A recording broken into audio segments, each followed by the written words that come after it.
제2부 바다의 거품 페루와 볼리비아 사장 콘도르의 비상. 나는 페루 남부에 있는 나스카의 지상 그림 위를 날고 있다. 꿀의 원숭이 벌새 모습이 보인다. 날개를 펄럭이고 있는 벌새는 보이지 않는 환상의 꽃을 향해서 부리를 내밀고 있다. 오른쪽으로 급선회에서 사정없이 그어놓은 상처의 흔적과도 같은 펜 아메리카 고속도로를 가로질러 기체의 그림자와 함께 그 궤도를 따라가면 뱀의 머리를 가진 알카트라츠와 만난다. 274m나 되는 이 외가리는 고대의 기하학자가 만든 것이다.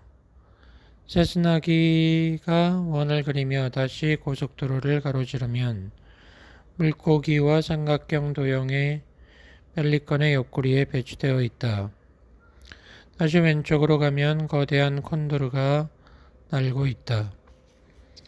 숨을 죽인 채 바라보고 있는데 어디서라도 할 것 없이 손을 뻗치면 닿을 듯한 곳에 콘도르가 나타났다. 상승 기류를 타고 추락한 천사가 천국으로 가는 듯 보였다. 순간적으로 콘도르의 무표정한 모습이 보였다. 대고의 신화에서 빠져나온 듯한 콘도르는 갑자기 비스듬히 활강하다가 태양 속으로 사라졌다. 비행기 밑으로 두 개의 병행선이 3km 이상 보이지 않는 곳까지 뻗어 있었다. 그 오른쪽에는 거대한 추상적인 형상물이 자리하고 있었다. 이 주변에 사는 사람들의 말로는 인간이 아닌 반신반인인 비라코차가 만들었다고 한다. 비라코차는 몇천 년 전 안데스 산맥 여기저기에 지문을 남겨놓았다. 황량한 남페루의 나스카 공원은 너무나 건조해서 사람들이 접근하기 어렵다. 거대한 디자인을 즐기는 예술가가 있다면 그 사람에게 이 호방한 고원은 캔버스로 보일지도 모른다. 이 고원에도 강한 바람이 분다. 그러나 바람은 지상으로 내려오면 기세가 꺾인다. 뭔가 거대한 것을 표현하고 싶고 그것을 보존하고 싶은 예술가에게 이 쓸쓸한 고원이야말로 이상적이다. 전문가들은 나스카가 얼마나 오래되었는지에 대한 의견을 내놓았다. 그것은 나스카의 지상 그림에 묻혀있던 도기의 파편과 주변의 지하에 남아있는 유기체의 방사성 탄소를 조사한 결과를 근거로 한 것이다. 그 결과 기원전 350년에서 600년 사이에 그려졌을 것이라고 한다. 그러나 그림 자체의 역사에 대해서는 언급이 없다. 지상 그림은 돌을 제거하고 그려진 것이기 때문에 추측할 수 있는 방법이 없는 것이다. 확실한 것은 1400년 전에 그려졌다는 것뿐이다. 그러나 보다 오래전에 그려졌을 가능성도 있다. 왜냐하면 발견된 공예품 등은 훗날 사람들이 이곳으로 가져온 것일 수도 있기 때문이다. 대부분의 지상 그림은 남페루의 북쪽으로 흐르는 잉헤우니강과 남쪽으로 흐르는 나스카강 사이에 그려져 있다. 거의 정사각형에 가까운 외갈색 캔버스로서 맨 위쪽의 중앙에서 오른쪽 아래 방향으로 비스듬하게 펜 아메리카 고속도로가 이어져 있다. 이곳에 산재하고 있는 것은 몇백 개의 다채로운 그림들이다. 그중 몇 개는 동물과 새이다. 그러나 그보다 많은 것은 사다리꼴, 사각형, 삼각형, 직선 등이다. 공중에서 보면 도형은 활주로처럼 보인다. 인류가 20세기 초반까지 하늘을 날 수 없었다는 전제를 염두에 둔다면 나스카의 지상 그림을 다른 별에서 온 우주선의 착륙지라고 생각한 학자가 많았던 것도 무리가 아니다. 그러나 매혹적인 생각임에도 불구하고 나스카는 그런 장소가 아니다. 몇백 광년이 넘는 우주 공간을 지나서 지구에 찾아온 우주인이라면 기술이 있었을 것이므로 활주로 따위는 필요하지 않았을 것이다. 확실히 지상 그림 중에서 몇 개는 활주로처럼 보이지만 하늘을 나는 원반이 되었던 그 외의 것이나 나스카의 지상 그림을 활주로로 사용했다는 증거는 없다. 지상에서 보는 나스카의 그림은 그저 표면을 깎아놓은 것에 지나지 않는다. 화산 활동에서 생긴 작은 돌더미 수천 톤을 제거하여 사막의 황색 모래와 흙을 보이게 했을 뿐이다. 우주인을 위한 활주로가 아니라면 이 그림들은 뭘 위한 것일까? 아무도 모른다. 동물이나 새의 그림이 활주로의 기하학적 도형 그림보다 먼저 그려졌다. 왜냐하면 많은 사다리꼴과 직사각형과 직선이 보다 복잡한 도형을 지우고 있거나 교체하고 있기 때문이다. 따라서 오늘날 볼 수 있는 나스카의 지상 그림은 2단계로 만들어진 것이다. 게다가 기술 발전의 법칙과 반대로 먼저 만들어진 도형이 더 높은 수준이다. 나는 나스카의 그림 위를 비행하면서 도대체 그것이 무엇인지 이해하려고 한다. 조종사인 아리아스는 페루 공군 출신이다. 전투기를 조종했던 그에게 작은 세스나기 따위는 택시와 다름없다. 세스나기의 유리창은 바로 아래에 있는 매력적인 그림의 사진을 찍을 수 있도록 산타가 모두 떼내고 없다. 이번에는 고도를 바꾸어 아래가 어떻게 보이는지를 실험하고 있다. 수십 미터의 높이에서 거미 리치 놀레이를 보자 거미가 뒷다리로 일어나 턱으로 세스나기를 뜯을 듯이 보인다. 150m의 높이로 올라가자 몇 개의 그림이 한꺼번에 들어온다. 땅에서 멀어지는 만큼 시야는 넓어지는데 조감도가 펼쳐져 있는 것을 바라보면서 문득 이 그림은 설령 물자를 나타내는 어떤 수단이 아닐까 하는 생각이 든다. 1946년부터 나스카에 살면서 지상 그림을 연구하고 있는 수학자 마리아 라이헤를 떠올려 본다. 그녀의 관점은 다음과 같다. 기하학적 도형 그림은 암호 문자로 생각된다. 같은 말이 때로는 거대한 문자로, 때로는 작은 문자로 쓰여 있다. 지상 그림의 배치를 보면 매우 비슷한 형태가 다양한 크기로 존재하고 있다. 모든 그림들은 어떤 기본 요소가 되는 숫자로 구성되어 있다. 세스나기를 급상승해서 하늘을 날고 있는 동안 나스카의 지상 그림에 대한 전모가 밝혀진 것은 20세기의 항공시대가 시작된 후였다는 사실이 우연이 아님을 생각하게 된다. 16세기 말에 루이스 데 몬존이라는 스페인 행정관이 이 근처를 여행하면서 신비적인 사막 위의 마크를 목격했다는 기록이 남아있다. 동시에 데 몬존은 이 지방의 전생에서 이 마크와 비라코차가 연관이 있다는 것도 기록했다. 그러나 1930년대에 리마와 아레키파 사이에 전기 항공편이 개설되기 전까지는 어느 누구도 이 그림이 존재한다는 사실을 알지 못했다. 로돌포는 세스나기를 천천히 선회시켜 원숭이 그림 위를 날고 있다. 거대한 원숭이가 이상한 형태의 기하학적 도형과 연결되어 있다.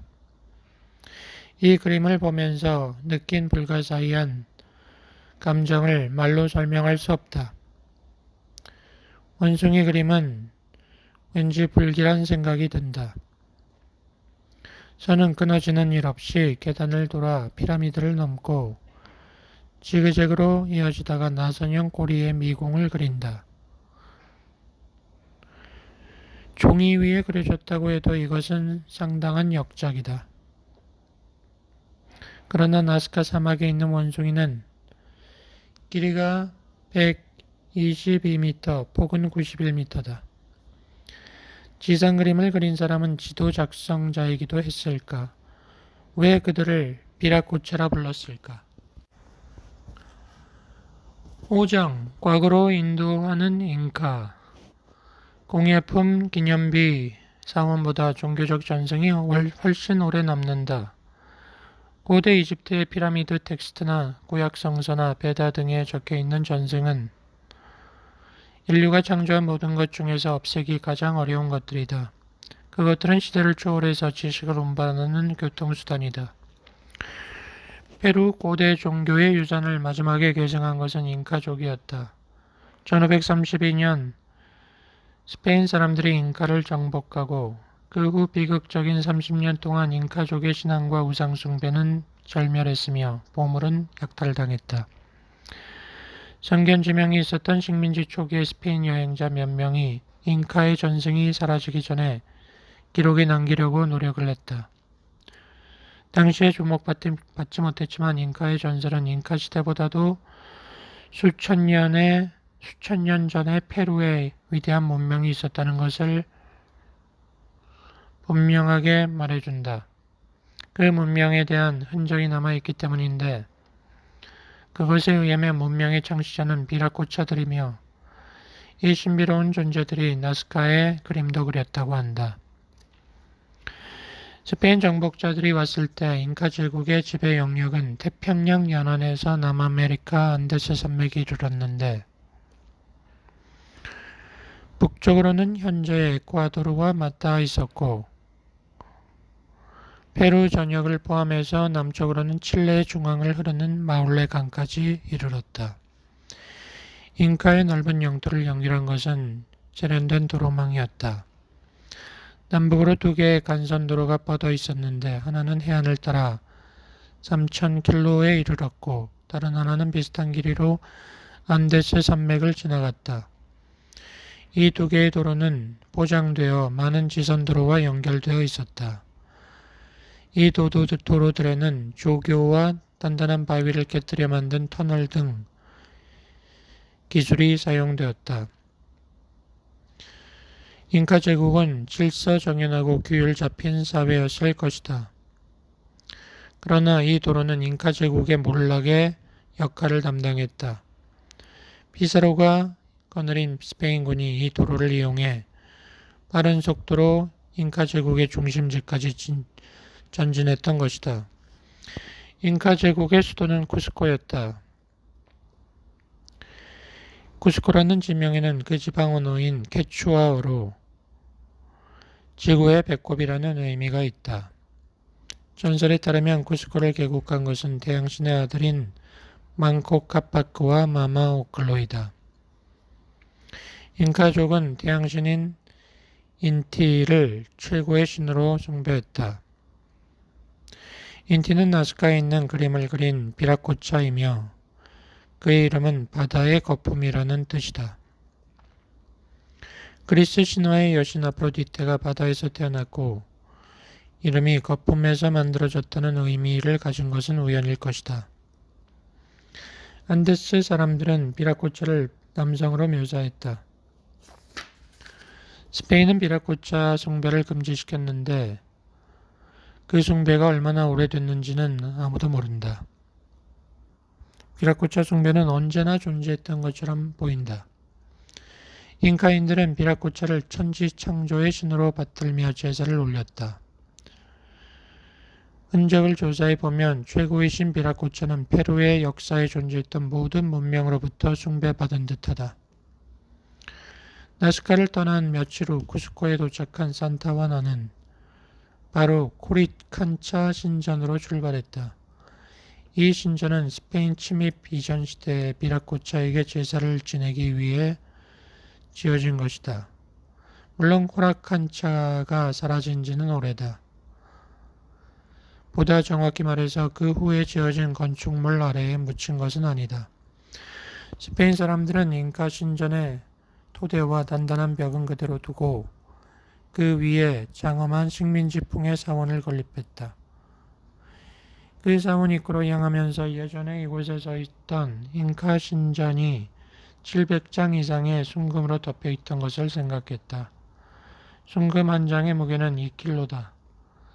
게다가 넓은 안뜰은 순금 옥수수가 심어져 있던 밭이었다.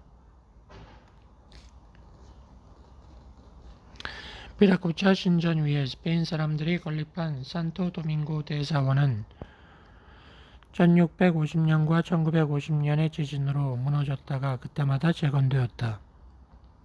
그러나 잉카 시대의 토대와 벽은 자연재해에 영향을 받지 않았다. 특수한 설계를 바탕으로 다각형의 돌 블록들을 짜맞춰 놓은 시스템 덕분이었다. 현재 남아있는 신전의 흔적은 넓은 사각형 안뜰의 중앙에 있는 팔각형의 주춧돌을 제외하고는 전체적인 배치뿐이다. 안뜰에 있는 팔각형 주춧돌은 예전에 55킬로의 순금으로 덮여 있었다.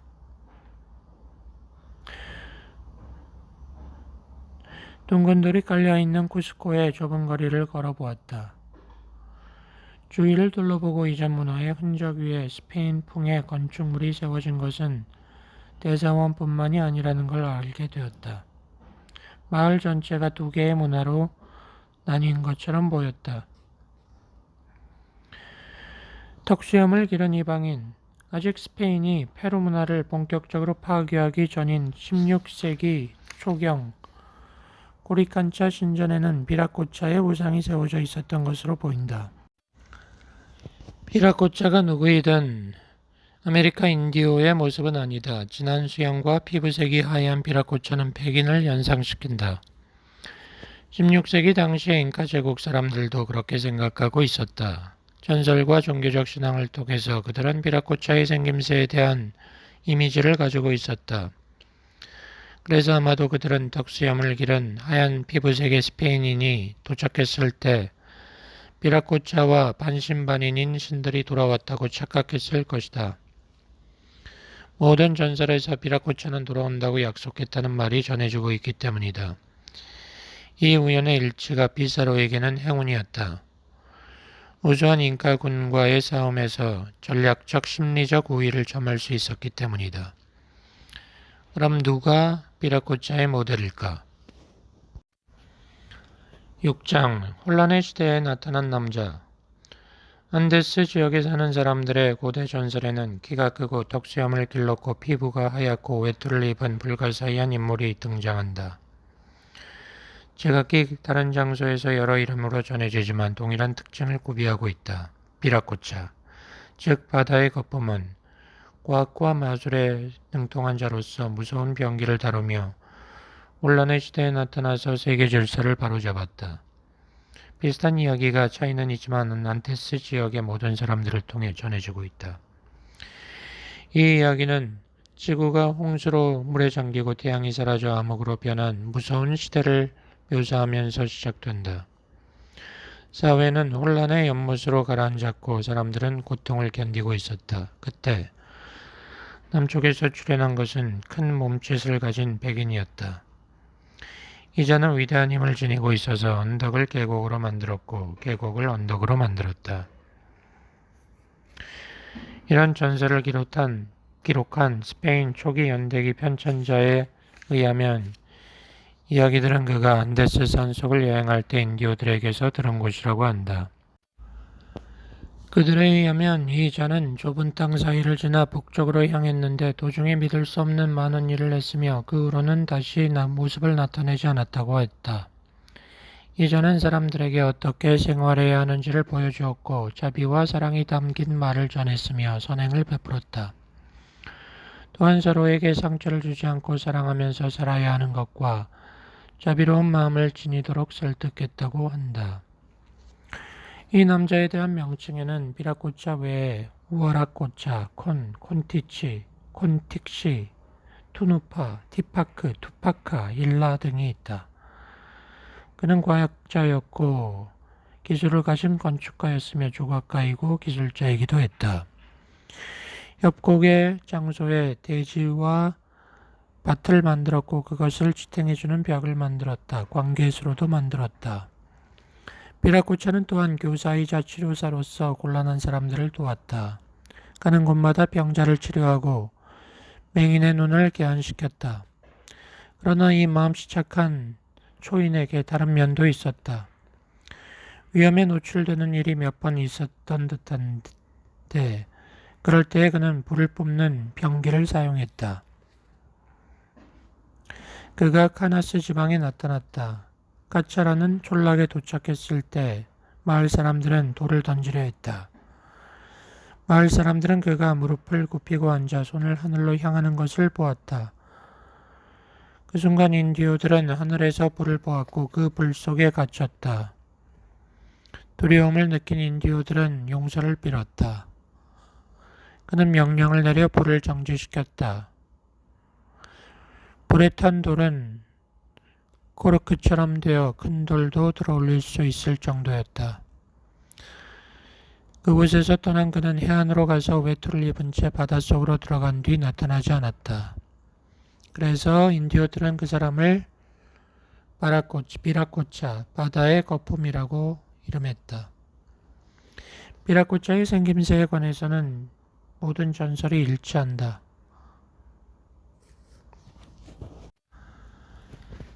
전설이 전하는 비라꼬차의 모습은 교사였다. 그가 나타나기 전에는 사람들이 무질서하고 야만인처럼 벗고 다녔고 동굴에 살다가 식량이 필요할 때는 시골까지 찾아다녔다고 한다.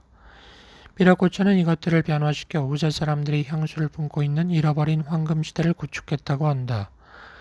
또 모든 전설에서 찾아볼 수 있는 것은 비라꼬차가 문명화라는 사명을 수행했다는 것이다.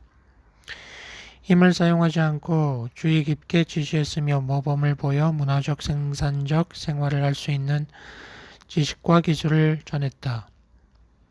페루의 의학, 야금학, 농업학, 가축학, 문장학, 공학과 건축학의 원리 등을 전수했다.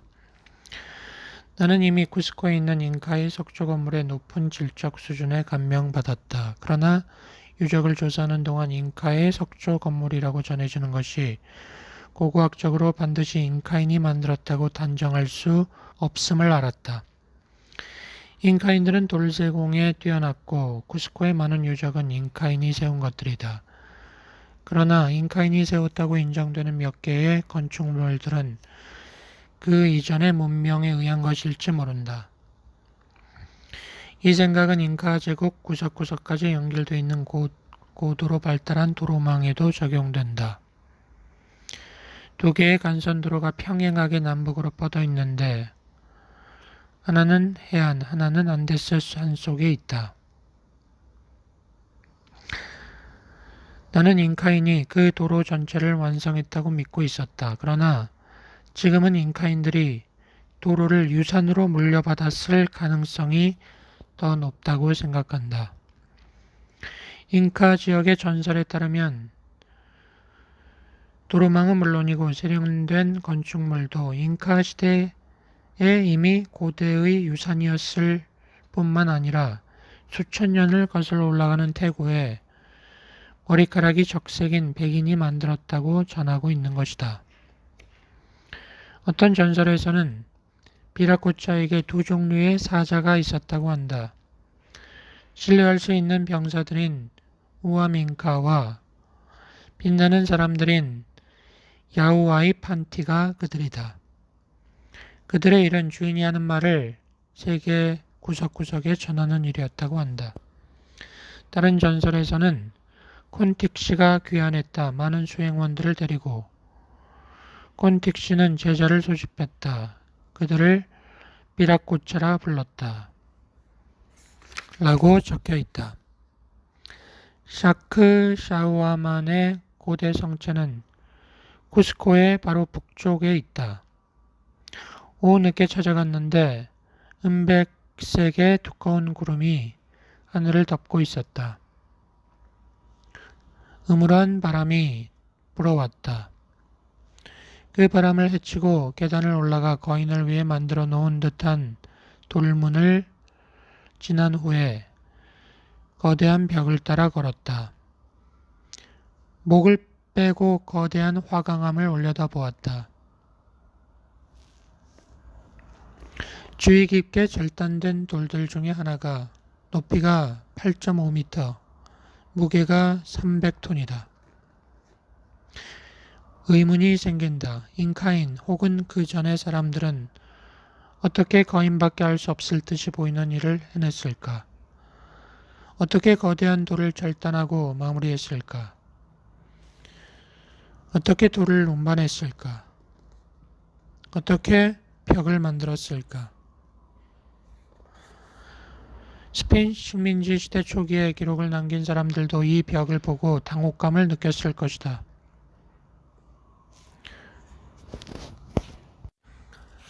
7장. 그렇다면 거인이 있었단 말인가? 아침 6시경에 작은 기차는 덜컹거리며 움직이기 시작해 쿠스코 계곡의 급격한 경사면을 오르기 시작했다. 기차는 쿠스코를 등지고 서북쪽으로 달렸다. 목적지는 130km 사라진 잉카 도시 마추픽추였다.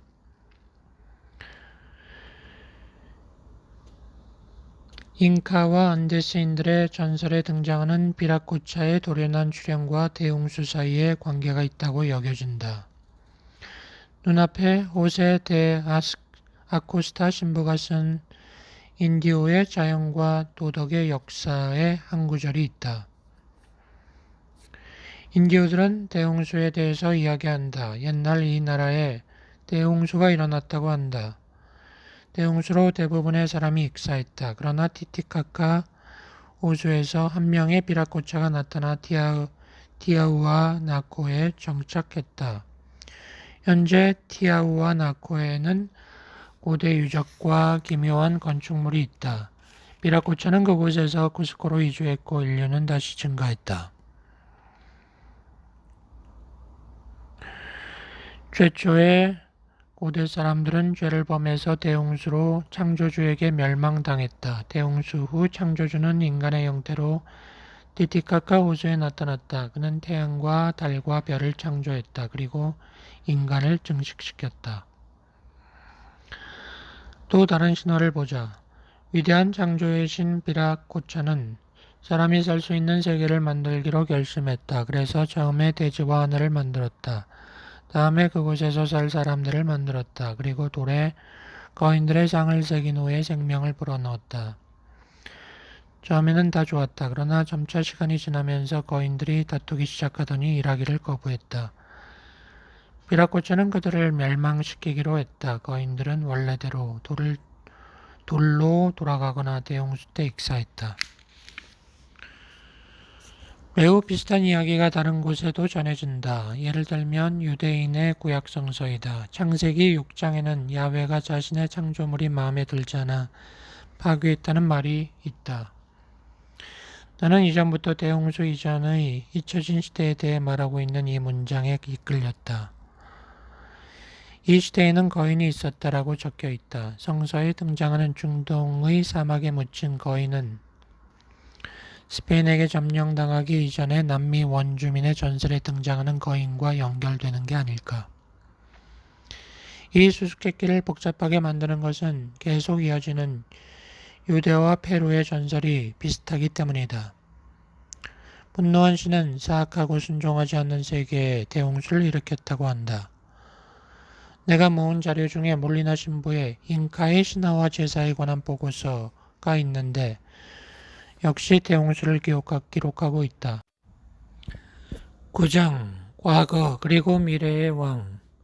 안데스 산맥을 여행하는 동안 비라코차 전승 중에서 주리에서 벗어난 흥미로운 이설에 관한 부분을 되풀이해서 읽었다. 여기서 소개하는 이설은 티티카카 호수 부근인 콜라오라는 지역에서 전해져 오는 전승으로서 문명을 일궈낸 투누파라는 영웅이 신처럼 숭배되었다는 것을 전한다. 투누파가 오랜 옛날에 북쪽에서 5명의 제자를 데리고 알티플라노 고원에 나타났다. 그는 백인으로서 턱수염과 파란 눈을 가지고 있었다. 술에 취하는 일이 없게 설교했다. 안데스 산맥을 여행한 투누파는 평화로운 왕국을 세우고 사람들에게 문명을 가르쳤다. 그러던 중 투누파는 질투하는 공무자들의 습격을 받아 상처를 입었다. 그들은 투누파의 신성한 몸을 토토라 풀로 만든 배에 실어 티티카카 옷으로 보냈다. 배는 사라졌고 두누파를 살해하려고 온 사람들은 놀라며 공포로 전율했다. 이 호수에는 조수의 흐름이 없었기 때문이다. 배는 곧잘 마르카 해안에 도착했는데 현재 그곳에는 데스과데로 강이 흐른다. 인디오 전설에는 그때까지 그곳에 강이 없었는데 배가 해안에 부딪혀서 강이 생겼다고 한다. 그 강의 흐름을 타고 신성한 몸은 멀리 떨어진 아리카 해안까지 표류했다. 이 이야기와 이집트 신화에 등장하는 죽음과 부활의 신 오시리스의 이야기 사이에 공통점이 많다. 이 신화의 신비적 인물에 대하여 그리스 역사가 플루타르크가 상세한 기록을 남겼다. 그 기록에 따르면 오시리스는 사람들에게 문명을 전해주었고 기술을 가르쳤고 식인 풍습과 사람을 제물로 바치는 풍습을 폐지시켰고 사람들에게 법률이라는 것을 가르쳤다. 그를 떠나 세계를 여행했으며 다른 나라에도 문명의 은혜를 제공했다. 야만인과 대면한 오시리스는 힘을 사용해서 굴복시킨다든가 억지로 법을 따르게 하지 않았다. 논리적인 논쟁으로 상대를 설득하기를 좋아했다. 또 자기의 가르침을 악기로 반주하는 시와 노래의 형태로 남겼다.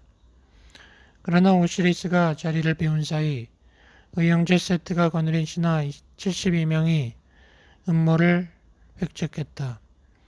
오시리스가 돌아왔을 때 공무원 신하들은 그를 위해서 연회를 열었다. 거기에는 상자가 있었고 그 상자에 정확하게 들어가는 손님에게는 금화를 주겠다고 했다. 오시리스는 이 상자가 자기의 몸에 맞도록 제작되었다는 것을 알지 못했다. 오시리스가 들어가자 잘 맞았고 그 때문에 그는 누워볼 수 있었다. 이것을 보고 있던 세트의 신하들은 상자로 뛰어들어 뚜껑을 닫고 못을 박았다. 상자 틈새에는 납을 흘려 넣어 공기가 들어가지 못하게 했다. 그리고 상자를 나일강에 넣었다. 가라앉아야 했지만 뜬 채로 흘러갔다. 해안에 도착했다. 이 시점에 오시리스의 아내인 이시스가 개입했다. 이시스는 마법을 사용할 수 있었다. 마법으로 상자를 감추었다. 세트는 늪지를 뒤져 상자를 찾아냈다. 뚜껑을 열어 신성한 사체를 14등분하고 뿌렸다. 이시스는 남편을 구출하기 위해 나섰다. 파피루스로 만든 배에 타르를 바르고 나일강으로 가서 사체의 파편을 찾은 이시스는 사체의 주문을 외워 찢어진 부위들을 모아 회복시켰다. 그 오시리스는 완전 상태가 되어 별로 다시 태어나는 과정을 거쳐 죽음의 신이자 저승의 왕이 되었다. 오시리스는 암흑세계로부터 가끔 인간의 형상을 하고 지상으로 돌아온다고 한다. 두 전승 사이에는 차이가 있다. 그러나 이집트 오시리스와 남아메리카의 투누파 비라코차 사이에는 공통점이 있다. 둘 다 문명을 전파했다. 둘 다 음모에 빠졌다. 둘 다 죽었다. 둘 다 용기 또는 배와 같은 것에 넣어졌다. 둘 다 물에 띄어보내졌다. 강을 표류했다. 마지막에 바다에 다다랐다. 이런 공통점이 우연일까? 수리키 섬의 갈대로 만든 배. 고온의 차가운 바람을 맞으며 모터가 달린 배의 뱃머리에 앉아 있었다. 전설 중에 갈대로 만든 배 이야기가 나오는데 그 흔적을 조사할 필요가 있다고 생각했다. 토트라플로 만든 배는 옛날부터 이 호수의 교통수단이었기 때문이다. 해안과 맞닿아 있는 수리키 섬의 작은 마을에서 두 늙은 인디오가 토트라플로 배를 만들고 있었다. 10장 태양의 문이 있는 도시. 스페인의 정복 직후 볼리비아의 티아우아나코 유적을 찾아온 초기 스페인 여행자들은 건축물의 크기와 분위기에 감명을 받았다. 페드로 시에사 데 레오는 다음과 같은 기록을 남겼다. 원주민에게 이 거대한 유적이 잉카 시대 것이냐고 물어보자 그들은 웃으면서 잉카 시대보다 전에 지어진 것이라고 했다. 조상의 이야기로는 그곳에 보이는 모든 것은 하룻밤에 생겼다고 했다. 동시대에 온 다른 스페인인은 큰 돌이 기적적으로 땅에서 올려졌다는 전설을 기록했다. 역사학자 가르실라소 데 라 베가는 스페인에 의해서 정복된 후 얼마 지나지 않았을 때의 티아후아나코에 대한 이야기를 기록했다. 당시에는 부장품에 대한 도굴이 행해지지 않았지만 오랜 세월이 지나면서 황폐해졌다. 이 유적은 가르실라소 데 라 베가를 경탄하게 만들었다.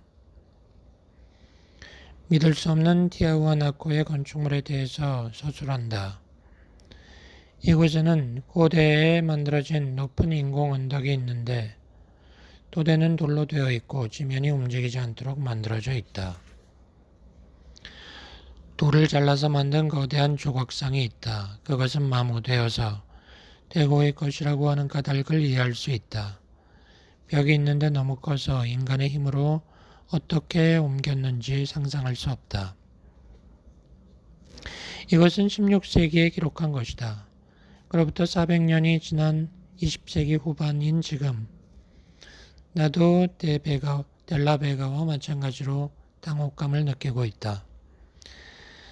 티아후아나코 유적은 최근에 이르러 공공연히 도굴되었지만 그래도 주변에 다루기 곤란한 거대한 하나의 바위로 만들어진 유적이 있어서 인간의 능력을 초월하는 힘으로 만들어졌음을 느끼게 된다. 11장 태고의 암시.